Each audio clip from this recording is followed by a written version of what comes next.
If we look at our reality and all we know is what is interpreted via our five senses, we ask the question, who is interpreting this five senses? When we reflect upon that, we say, it's me, as in Joseph is interpreting this, or you are interpreting this, or another person is interpreting this. And when I ask you, from what perspective are you interpreting this? You'll say, from my perspective.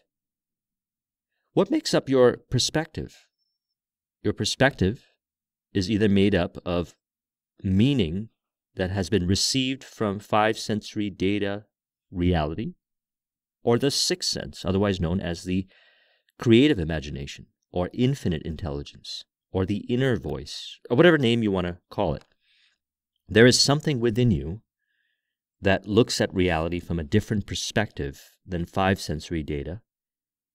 And if we look at the outer world and see contributions that have been made, anything that seems to stand out or be highly innovative is usually a manifestation of a mind of an individual or a group of individuals that saw reality from a different perspective that may or may not have been stimulated by the five sensory data world. Where did this information come from? Well, where it came from is what we call infinite intelligence.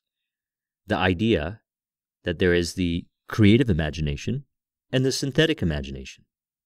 Synthetic imagination being learning from the outer world and creating something based on what you learn, which can be very useful. And then we have something called the creative imagination, which is a combination of working with five sensory data-based elements and concepts received in the world within via the sixth sense, creative imagination. On this journey towards bringing forth what you desire or creating success, what you'll find is in that earlier stages, you will use a lot of physical and emotional force to create. Then, as you tap into the powers of the creative imagination, otherwise known as infinite intelligence, you'll find that you'll be working more with the mind, and specifically the subconscious mind. The outer world is a reflection of the inner world, and the subconscious mind creates reality automatically. It expresses outwards and creates. It does so through behaviors and beliefs. And where do our beliefs come from? Well, upon reflection of what we have shared so far, it's safe to assume that beliefs come either from the five sensory data or the sixth sense. Now, when we get into the sixth sense, we want to get into something very specific. Neville calls it state akin to sleep.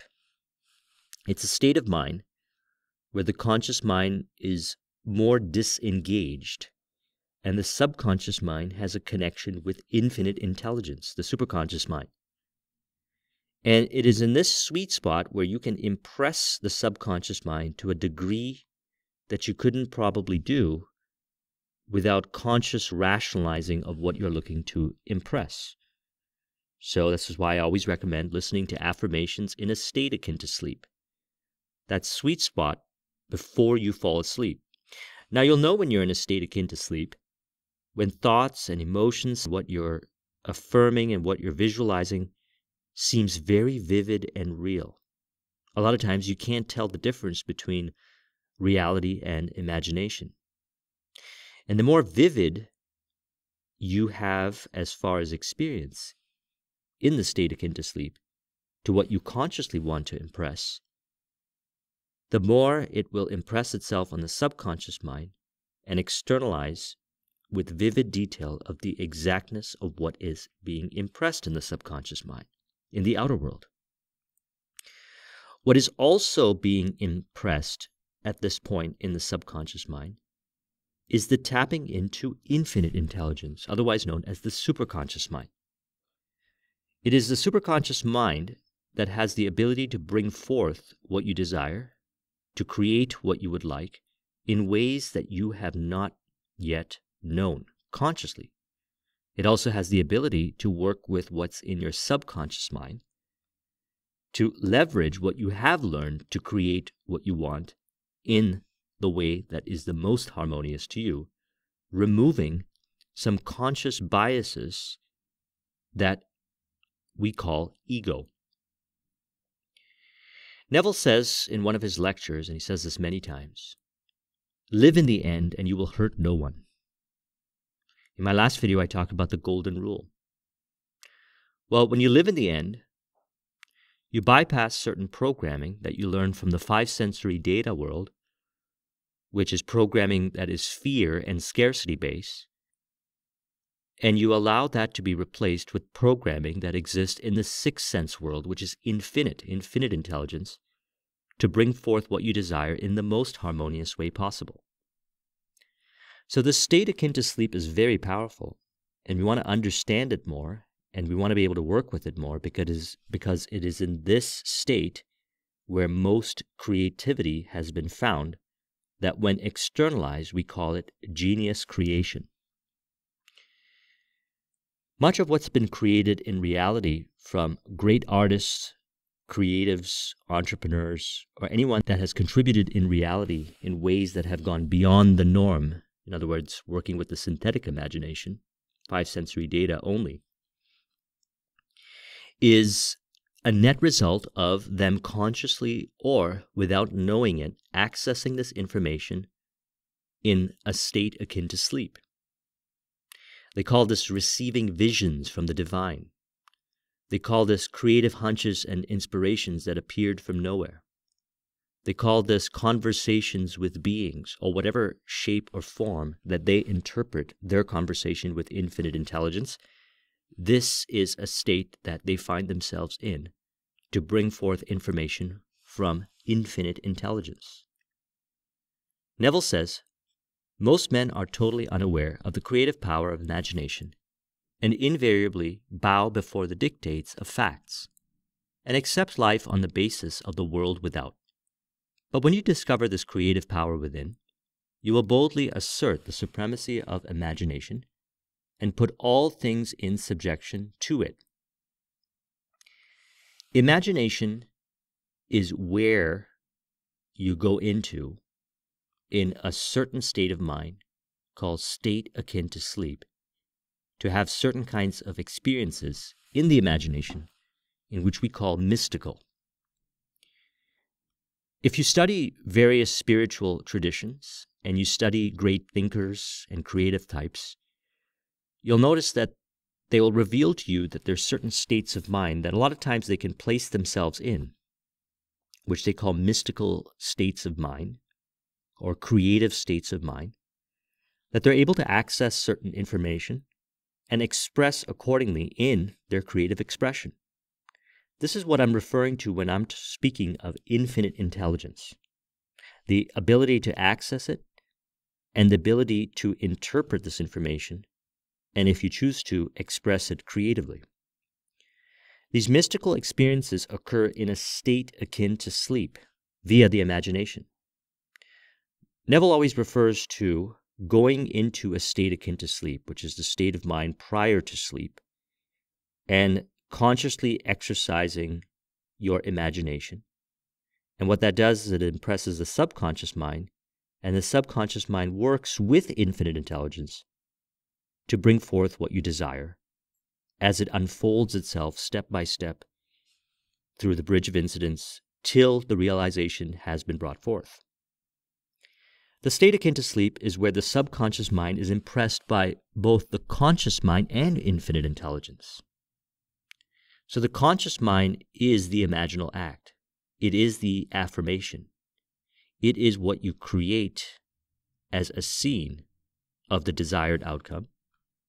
And in a state akin to sleep, the conscious mind bias or egotistical aspects that have been identified with the conscious mind move out of the way to work with the golden rule. See, scarcity thinking, fear-based thinking is of the five sensory world. It is not of the sixth sense. The sixth sense represents infinity. That's why we call this infinite intelligence. So there is no need then for scarcity or limitation. That is part of the story of the five sensory world. So when the subconscious mind is working with the infinite intelligence it releases any kind of identification with five sensory data-based fear meaning or scarcity meaning to not only impress the subconscious mind with the conscious thought, but contain within the impression the instructions for the subconscious mind to bring forth the desire in the most harmonious way. And this is done in the state akin to sleep. So it's important then to practice placing yourself in a state akin to sleep. You can do this through meditation, and then after meditation, you'll find yourself in a state akin to sleep. You can do this by practicing deep relaxation and exercising your imagination, or even identifying the place right before falling asleep, where if you practice this, you will be able to tune yourself into and identify the state akin to sleep. This requires practice. Now, this is not something that we are consciously taught to practice, but it is something that if you want to work with the powers of imagination and tap into infinite intelligence, which is, by the way, as discussed, something that we either consciously or unknowingly learn throughout this journey of creating success. And that's why it was stated in the Sixth Sense chapter or the later chapters of Think and Grow Rich. He said, in order to really understand the Sixth Sense, you have to be successful in implementing all the prior principles. By implementing all the prior principles, you understand your mind. It's not just about doing the things, it's who you become on the journey. You gain control of your mind. You understand the workings of your mind. And when you understand the workings of your mind, you can go into your subconscious mind and alter the programming. You also can slip into states akin to sleep, where the subconscious mind has a conversation with infinite intelligence, with the instruction that you have outlined with the conscious mind. And there's other mystical states that can be experienced in that. Imagination leads to manifestation in physical, emotional, mental, and spiritual. So imagination in the state akin to sleep is responsible for a lot of the spiritual information that we have available. It is responsible for a lot of breakthroughs in thinking and mental processes. It is responsible for certain kinds of experiences that are imagined, in which somebody recreates as an experience through movies, entertainment, books, and different kind of emotional experiences. It even results in the physical manifestation, the realization of the dreams, the bringing forth of the burning desire. The burning desire represents the conscious desire to create. When worked and impressed in the subconscious mind in a state akin to sleep, the expression of that is a planting of the seed. The burning desire is the planting of the seed. You can go about creating success from a place of force, or you can go about creating success, or a combination of the two, by working with the powers of the mind. And by working with the powers of the mind, which is impressing the subconscious mind in a state akin to sleep, you are now also working with the powers of infinite intelligence. Now, Think and Grow Rich, he also said that infinite intelligence may show up involuntarily. That's because what you'll find is that throughout the journey, you will experience a greater sense of bliss or flow. It is while in flow that you slip in and out of state akin to sleep as needed, in which infinite intelligence shows up and gives you the hunches, inspirations, and ideas to solve problems. This is why it's actually very important to maintain flow. By maintaining flow, it's easier to go into a state akin to sleep. If you're too much in your head, you'll find it harder to go into state akin to sleep, and you can do it through meditation and releasing the overly active conscious mind. This is why it's also important to understand when you are feeding the ego. If you overly feed the ego, you might create tension internally that will make it harder for you to go into a state akin to sleep. This can obviously be remedied by meditation. Regular meditation allows you to stay more in flow. Regular meditation will allow you to have the awareness to notice if you are carrying within you too much tension so you can consciously release it. And what is released within is expressed, externalized as people, environment, circumstance, and information in the outer world that is in harmony with the feeling within, the mood within, which is one of letting go. It is from the place of letting go that you experience a fingertip feel on reality. You're not overly gripping of the outer world. It is from this place that the existence of infinite intelligence and all that is within you is allowed to express through your creative expression in the outer world. Every stage of man's progress is made by the conscious, voluntary exercise of the imagination. Then you will understand why all poets have stressed the importance of controlled, vivid imagination. To practice imagining, to find yourself in the state akin to sleep and practice revision exercises, imagining the desired outcome of what you desire, is something that is going to open up a part of existence that you have known before and that will become part of your normal routine and way about creating success. As mentioned, you can create success with a lot of force, or you can work with the powers of mind. But one thing will happen for sure. On this journey, as you create success, you will release more and more so from using physical, mental, and emotional force to create success as you move into higher states of consciousness to work with the mind, and then this information will make even more sense to you. A vivid imagination is your conversation with infinite intelligence. Every time you practice placing yourself in a state akin to sleep and exercise your imagination, you not only impress the subconscious mind, but you build a relationship with infinite intelligence. Now, you don't have to be in the state akin to sleep to have this relationship with infinite intelligence.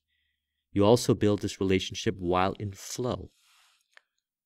In Thinking Grow Rich, he mentions that infinite intelligence will show up involuntarily because a person who has created success again and again and again operates more so, provided they follow the principles, from a place of flow. They use less and less emotional and mental force and trust more so in the powers of mind. And from this perspective, the day-to-day and how they go about navigating reality is from flow.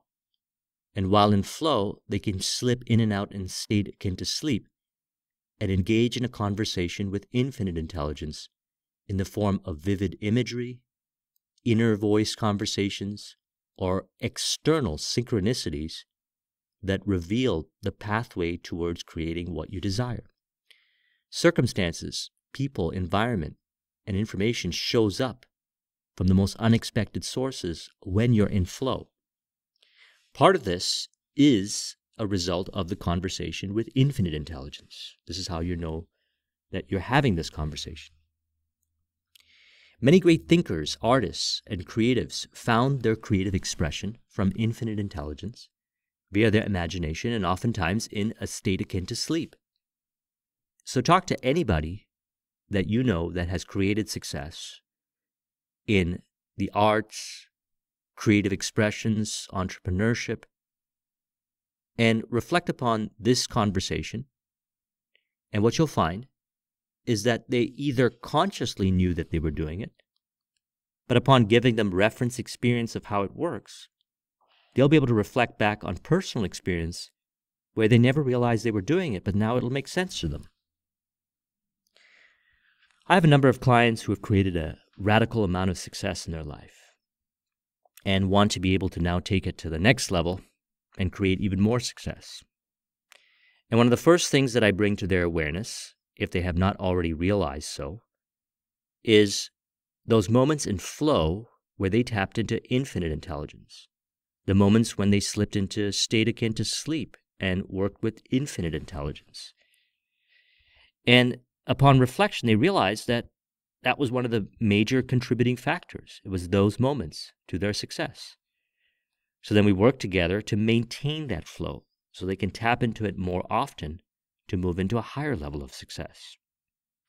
Now, we don't have to be a great thinker or artist or have produced something astronomical as far as output in the contrast to what has been created before as far as success goes.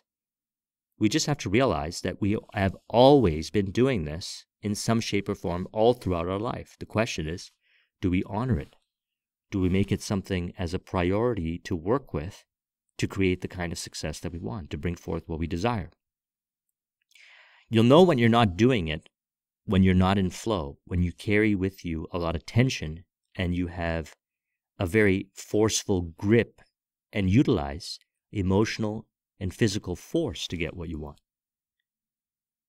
While it's important to recognize that you can create success by using emotional and physical force, there are side effects to it. And working with the powers of the mind, you're tapping it from the perspective of the golden rule. And the golden rule is a universal rule that works harmoniously in the interaction of the subconscious mind and infinite intelligence. This is why Neville said, "Live in the end and you will hurt no one." Because it bypasses the five sensory data meaning of fear and scarcity and goes into the golden rule-based meaning, one of abundance and well-being for all, to create the outcome in the most harmonious way. Now, when working with the imagination and developing a very vivid sense of imagination and the ability to go into state akin to sleep and even have very mystical experiences, one has to remember that there are specific neurons that distinguish between reality and imagination. So a person who works with this power and does it in the right way will be able to channel their creative inspiration from infinite intelligence into reality, which includes a service to others or bringing forth of what we desire. So it's important then to create something, to make a commitment that you're going to take this and apply it towards creating and bringing forth something that you desire. It is through this process that you're able to work with this creative imagination, which can seem very mystical, and bring it forth into this existence, five sensory data-based world, in a way where you feel harmonious and one with it. I always mention that I see reality, now more so than ever before, as one. And I also recognize there are elements that make up the one. Things are both is and isn't at the same time. We are both individuals and we are all part of one mind. Are we one or are we individuals? Well, we are both. This is the ability to distinguish between the outer world and the inner world, to have a healthy relationship between the five sensory world and the sixth sense world.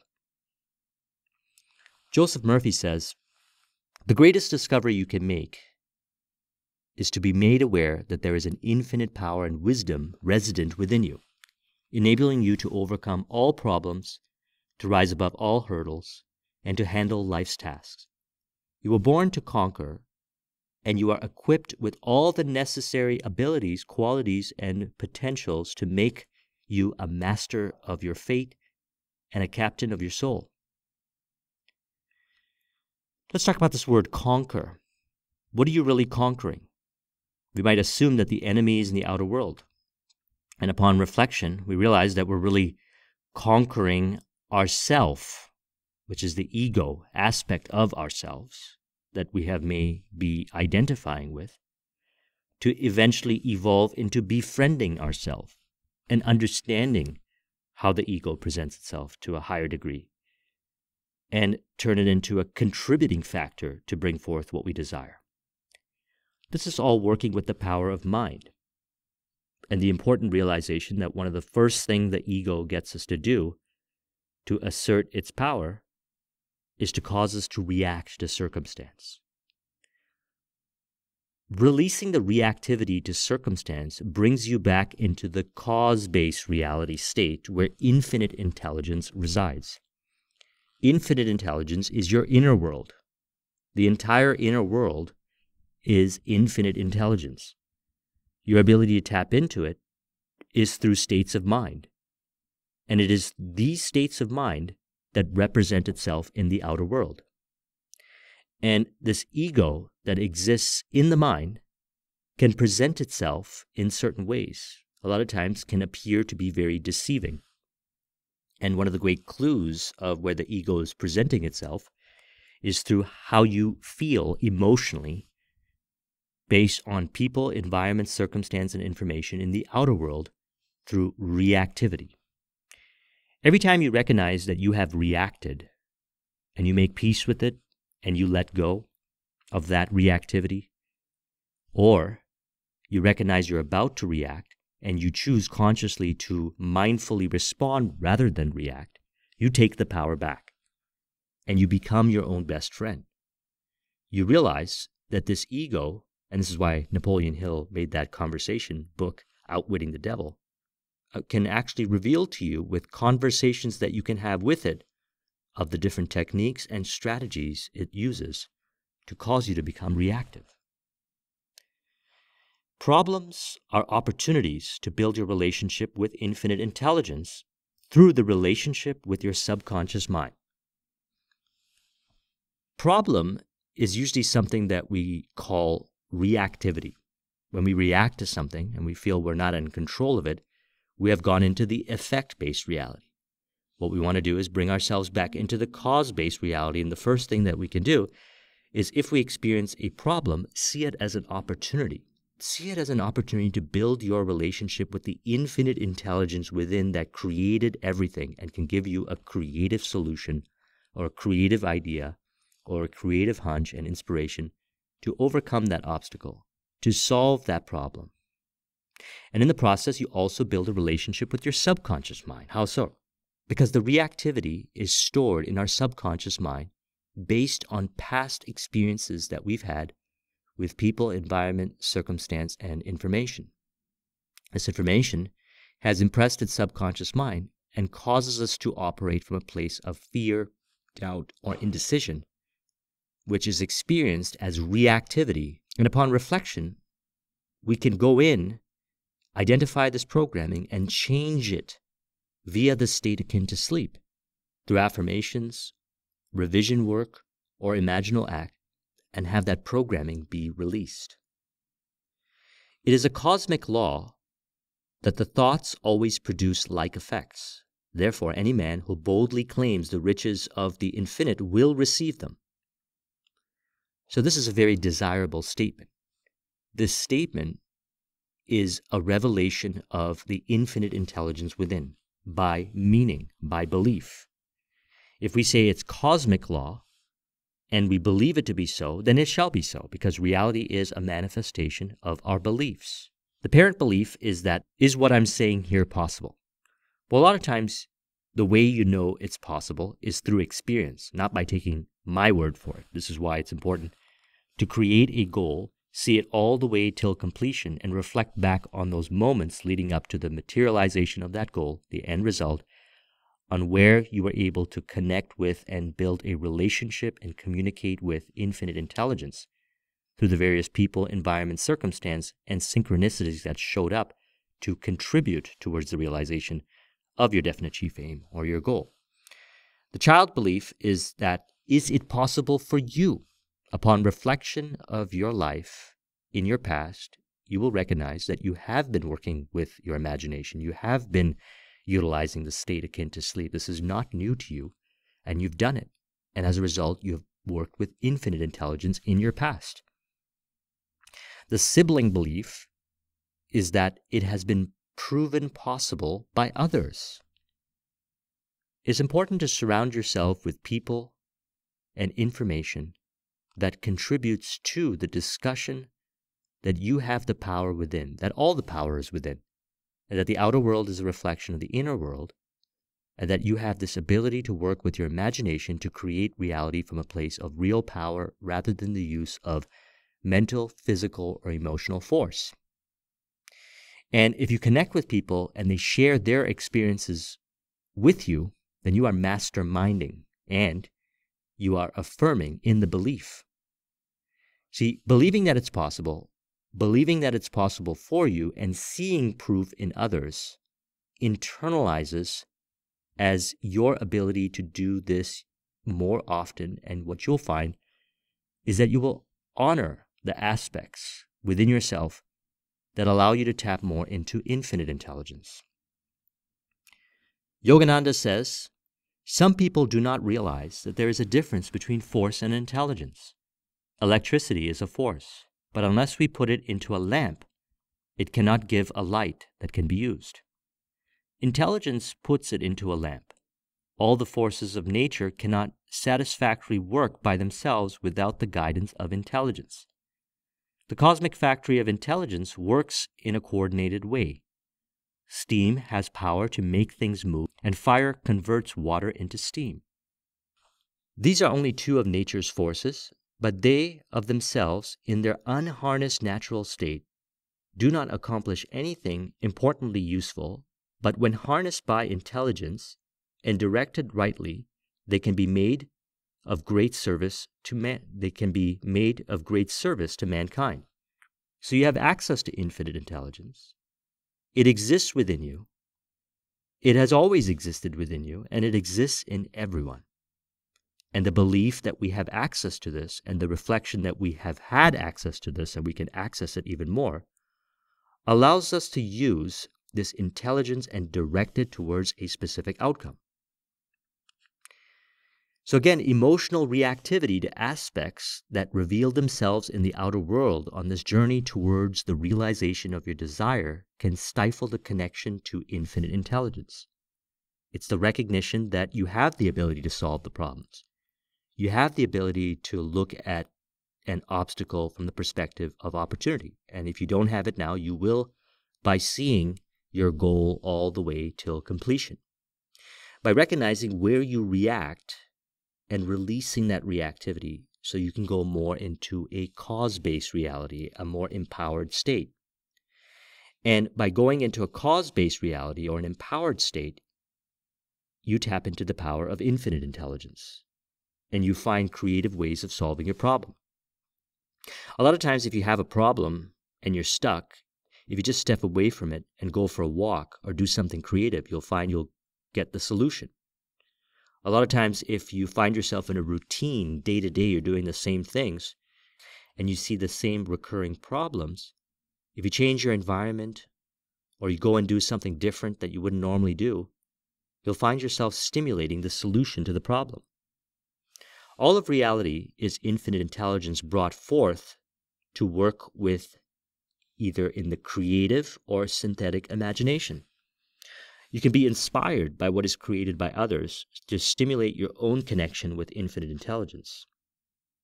You can look at what has been created in the outer world, especially if you're an entrepreneur, and you can figure out how you can combine what has been created into something that can produce even more benefit for those that you serve. Or you can go into your imagination in a state akin to sleep and just imagine the outcome of the success and realize that through the bridge of incidents, you will bring forth the outcome in ways that you do not know possible, but automatically work with the powers of infinite intelligence. This concept of infinite intelligence can seem very far out and esoteric. But upon reflection, for many of us, this has been something we've been doing actually quite often, more so than we recognize. And when we recognize that we've been doing it and working more so with the creative imagination, working with concepts like state akin to sleep, understanding where we're being reactive and releasing that, changing the meaning within, reprogramming our subconscious mind by impressing the belief that it is possible, rewriting belief, and by maintaining flow, we release rigidity of mind, rigidity of emotions, which translates itself into physical rigidity. Force is the outcome of rigidity. Emotional force, mental force, and physical force, and this we're talking about is a manifestation of rigidity of mind. Rigidity of mind prevents the connection and your ability to tap into infinite intelligence and have infinite intelligence show up involuntarily. As mentioned, on this journey for creating success, you might do it from the beginning stages from a place of force, but then you will evolve into powers of mind. And then you will experience flow more often. And when you experience flow more often, you will honor the flow, and you won't experience reality as rigid. And rigidity turns into physical, mental, and emotional force, relying on excessive ego rather than the infinite intelligence within. So we have a choice then to work with the infinite creative intelligence or be driven by the whims of the ego. And contained within this video are many elements to help you evolve past the reactivity of the outer world, which makes you feel like the effect of reality, and bring you back home into the cause, which is infinite intelligence in the inner world. If you want to copy this mind map, the link is in the description. Thank you very much for watching. I'll talk to you soon. Take care.